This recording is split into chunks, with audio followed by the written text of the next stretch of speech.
வணக்கம் நண்பர்களே. 108 நாட்கள் 108 பயிற்சி.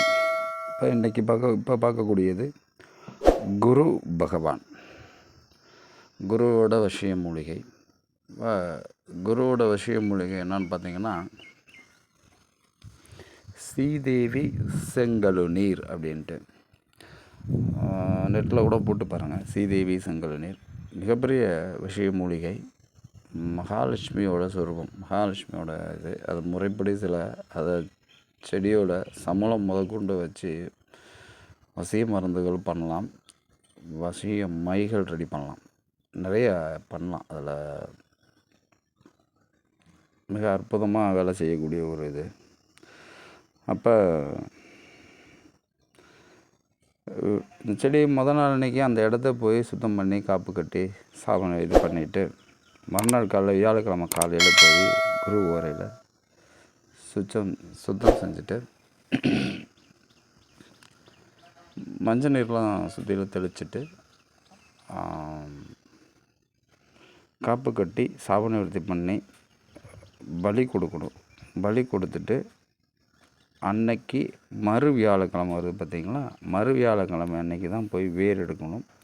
வேர் எடுத்து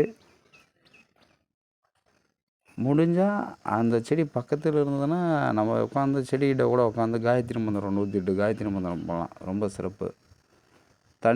நீர் ஊற்றி டெய்லி நீர் ஊற்றிட்டு வந்தாலும் விசேஷமானது. சரிங்களா?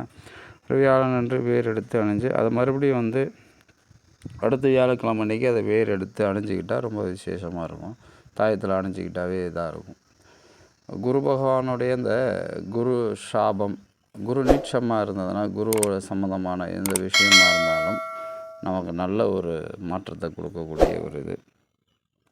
அதுபோல் பொருளாதாரத்தோடைய நிலைமையை மாற்றக்கூடியது இந்த ஸ்ரீதேவி செங்கழுநீர் உண்டு.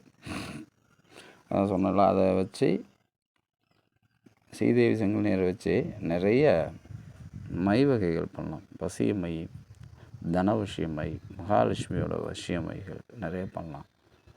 அதை வச்சு இதுவும் படிக்கலாம். என்னன்னா, பைரவா வசிய பொடிகளும் பண்ணிக்கலாம். சரிங்களா? சப்ஸ்கிரைபர் நிறைய பேர் கேட்டிருக்கீங்க கமெண்ட்டில். நான் கண்டிப்பாக அதுக்கான இதை உங்களுக்கு சொல்கிறோம். நான் கொஞ்சம் எழுதி வச்சுட்டு பண்ணணும். கண்டிப்பாக நான் அதை பற்றி சொல்கிறேன் எல்லாத்துக்குமே. மறக்காமல் சேனலை சப்ஸ்கிரைப் பண்ணுங்கள், ஷேர் பண்ணுங்கள், லைக் பண்ணுங்கள், உங்களுடைய நண்பர்களுக்கெல்லாம் தெரியப்படுத்துங்க. இது காயத்ரி மந்திரம் கேட்டுங்க. கண்டிப்பாக காயத்ரி மந்திரமும் கிரகங்களை வசியம் செய்யக்கூடிய சில மந்திரங்கள் இருக்குது. ஒவ்வொன்றும் ஒவ்வொரு இதில் இருக்குது. நான் அதையும் எடுத்து பதிவு போடுறேன். சரிங்களா? முடிஞ்ச அளவுக்கு ஷேர் பண்ணி விடுங்க. உங்களை மாதிரி மற்ற நண்பர்களுக்கும் பயனடைவாங்க இல்லையா? பைரவா சரணம்.